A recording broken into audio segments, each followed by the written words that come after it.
I'm Marina and I'm going to show you how to make your gorgeous Manhattan top. It's a bias cut top or slip dress. It goes to the, mid-thigh, or the shorter length is just a nice top length, which I really love. And I'm going to show you exactly how that's done.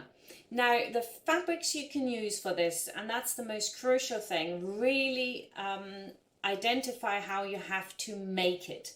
Okay, so if you're working with a very floaty fabric, like you can see here blended in, you definitely want to use the lined version for this. It makes it easier, and also it looks much more expensive and much more like a going out top, say for Christmas parties and such alike, special events. If you're using satins or crepes, then of course the binding is absolutely fine. Now, the way we use the binding is that we make our own binding, iron it in half and put it on the industrial way, and you can put it on having the binding facing the outside, or work exactly the other way around and roll it to the inside so you don't actually see the binding. So you've got loads of options here. But the number one tip, something that I didn't do all the way through mine, and I wish I had, because it makes it much easier to work with difficult fabrics. When I was an apprentice, and later on when I had my own manufacturing unit and I was working with flimsy fabrics all the time, I used starch. And I didn't think I needed it here, but for every beginner, for every intermediate sewer, I would really recommend that you starch your lightweight fabrics before you cut them out, because it will make your life so much easier. You're literally going to work on something that is as stiff as paper. It's easier to cut it out, you won't make a mistake, and it'll look really super. The thing is, of course, you have to wash it once for the starch to come back out. Sometimes through handle it will already come out, but you might have to wash it. So that's the one thing to remember. So if you're making a top for the evening, then I wouldn't starch it because it might not dry. So that's the one thing. I want to show you the first top here, which I made in silk satin, and I bound the edges. So we're going to have a little look at this one now. And as you can see here, the straps are really quite slender. I think that looks really nice. And as you go up in the sizes, they'll be a little bit wider, right? If you don't want them to be this small, I didn't change them because I think they're nice like this. But if you want to change them, all you have to do is to add maybe a little bit in here. I wouldn't add it to the outside, I'd add it to the inside. So you could just put a little bit on here. The binding length will not change drastically by that at all, so don't worry about that. You can go up to 1 centimeter more out. Personally, I like them really slim, so I left the pattern as is. But there's no problem if you wanted it to be a little wider, you can do that. And in this one, and the one that I'm obviously showing you in my video, I have turned the binding from the underside to the upper side. And so you get the look of the traditional binding, but you get a much, much nicer finish. And the other thing that I've done here, if you use a satin, I use the underside of the fabric to be the upper side, basically. And I think it's really nice to have the matte and the satin as a combination. I think it makes it look much nicer.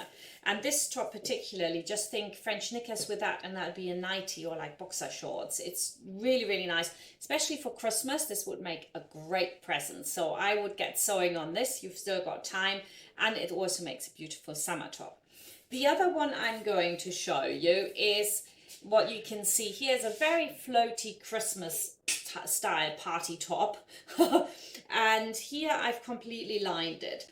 And as you can see, it's a very, very smooth look here. You don't see any stitching on the outside. It's very expensive looking and very, very beautiful.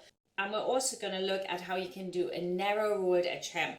I have already done one video on the narrow ruled edge hem, so I've included little bits of that into the video as well, because you can do it like this, where you just fold your fabric in and you go fly by the seat of your pants, or you can do a really fantastic technique by inserting a thread all the way around and then using that to stabilize the fabric to turn it in.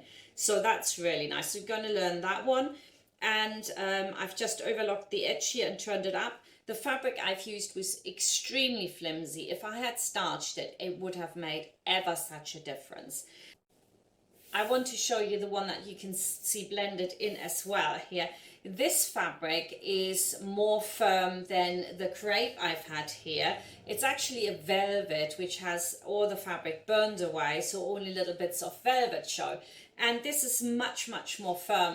So there was a difference between this one and this one.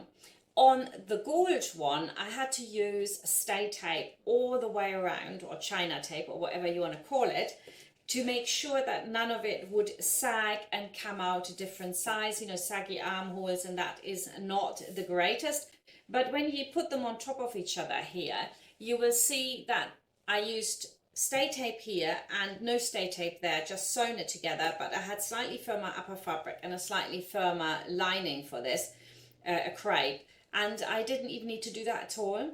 So stay tape is only necessary when it's very, very flimsy. The reason for that mainly is, and this is really exciting news when you do a bias cut garment which has got a v-neck, is that along the v-neck, and I hope you can see that here, along the v-neck you've got the straight grain, which means of course that it won't stretch in that direction, which is really great. So there are a few parts of this where it goes into the diagonal bias, but really hardly any.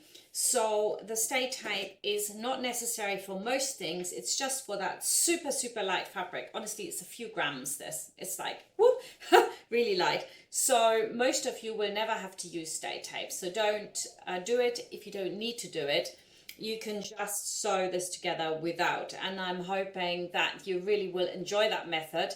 I know from the testing squad that they said, oh, that lining is so much easier, but they didn't know how to do the connection here at the top where you've got the shoulder. And of course, I'm going to show you that as well. So fret not, it's actually really, really simple.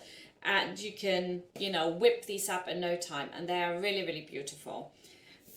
So that's that one. So we've got 3 different types of fabric really that you can use. You can use the floaty satins that are not so see-through. You can bind them, and then you can have the really floaty fabric, where I would suggest that you definitely do the lined version because it looks much nicer, and a bit of lining lets it float a little bit better and sit better.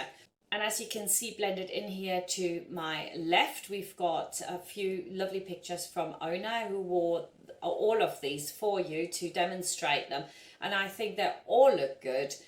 You can dress this up and dress it down. So it's a really, really great pattern for you to work with. And I hope you're really going to enjoy it. So without further ado, get yourself some fabric and let's get started and cut some Manhattan tops out.